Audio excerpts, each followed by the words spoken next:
Hi guys, welcome back to my channel. ये channel पे हम law of assumption success stories के बारे में बात करते हैं, लॉ ऑफ अजम्पशन कॉन्सेप्ट्स के बारे में बात करते हैं and I post daily. So if you are interested in this content please subscribe to my channel and keep watching. और अगर आपको मुझसे वन ऑन वन कोचिंग लेनी है, डिस्क्रिप्शन में सारे डिटेल्स अवेलेबल है। यू कैन मेल मी और you can WhatsApp me. Okay, so the topic for today is हमें मैनिफेस्टेशन के लिए कब हार्ड वर्क करनी है और कब चीजें एफर्टलेस होती है। Okay, so this question has been asked to me by a client of mine and I am gonna simplify it for you guys. Okay, see, जैसे कि आपने नोटिस किया होगा, सारी सक्सेस स्टोरी सेम नहीं होती है। कोई कोई लोगों को तुरंत मिल जाती है सक्सेस, कोई कोई लोगों को थोड़े टाइम से मिल जाती है सक्सेस। अब इन दोनों में डिफरेंस क्या होती है? फर्स्ट थिंग इज कि समझो पर्सन ए है, ठीक है। शी इज 25 और उनको ना बचपन से एक बोला गया है कि आप इनफ नहीं हो, आप चीजें डिजर्व नहीं करते हो। और उनको ना कॉन्स्टेंटली गिराया है, मतलब अच्छे से कभी उनसे किसी ने प्यार से बात ही नहीं की है, ना ही उनको कभी वर्दी फील कराया है, ठीक है। And suddenly this person comes to know about law of assumption. जैसे जैसे मान लिया उन्होंने कि ठीक है, मेरे से ही, मेरे थॉट से ही दुनिया चलती है। सो this person gets into law of assumption, but suddenly somewhere this person does not get immediate success is because उनके ना limiting beliefs बचपन से बोले गए हैं कि अच्छा ये ऐसा है, आप ऐसे ही हो वैसे ही हो। कभी उनको कोई अपलिफ्टमेंट और एनकरेजमेंट नहीं मिली है। तो क्लियरली उनको थोड़ा एक्स्ट्रा काम करने की ज़रूरत है।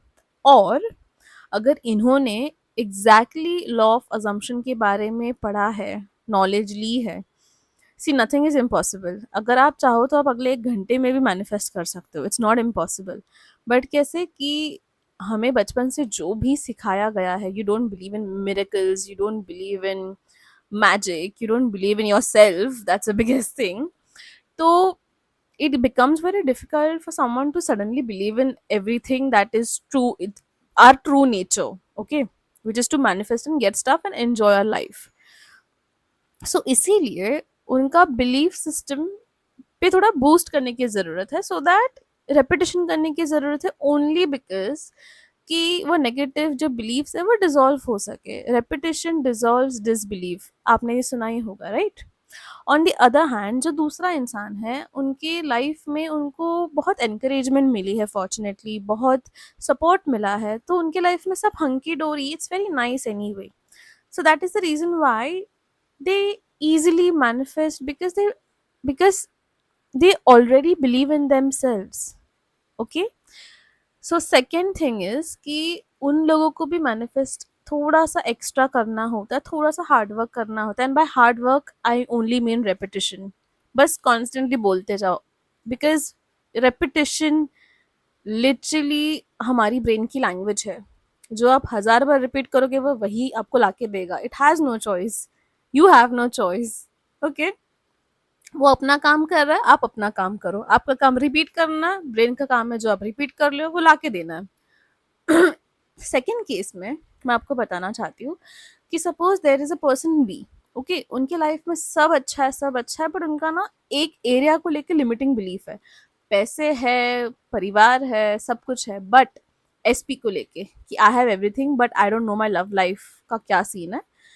I may not be able to find my true love, okay. And आजकल के कल्चर में ही it is become very popular that true love is very difficult to get, you know, guys are cheaters, girls cannot commit and all that nonsense. So वही चीज ना repetition से अपने दिमाग में बैठ गया है। So for that person also to get out of this cycle and to trust yourself कि no, I don't care what I have been told बचपन से, I only care about what I repeat, what I believe, what I trust and what I say.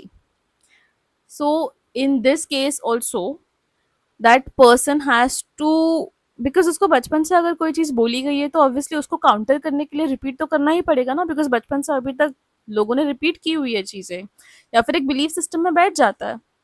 So this is the only reason why you have to repeat a lot, because that is not your natural system, that is not your natural state. एक बार जब आप repetition के बाद natural state में आ जाते हो ना about that desire, then it becomes very easy for you to manifest. Okay, so this was my short video upon हमें कब बहुत ज़्यादा काम करना पड़ता है manifestation के ऊपर, and why things are effortless for some people in some areas and why it's not. अगर आपको ये वीडियो अच्छी लगी हो, so kindly subscribe to my channel. I hope you are loving the whole content. I am trying to explain all the success stories and debunking myths around manifestation. Guys, it's all you. आपको जो भी चाहिए वो impossible नहीं है. You just have to make your mind work like that and that's it. It's all mind game. सच में बता रही हूँ, आपके बाहर कुछ नहीं है, सब आप ही से क्रिएट हो रहा है. बिलीव इट और नॉट, जब भी आप कॉन्शियसली खुद से मैनिफेस्ट करना शुरू कर दोगे ना, तब आपको खुद ब खुद रियलाइज होते जाएगा कि कुछ कोई चीज़ कोइंसिडेंस नहीं है. It's literally manifestation from your own self, from inner to outer. Okay, so yep, I hope you enjoyed this video. Kindly subscribe to this channel for more content and happy manifesting, guys.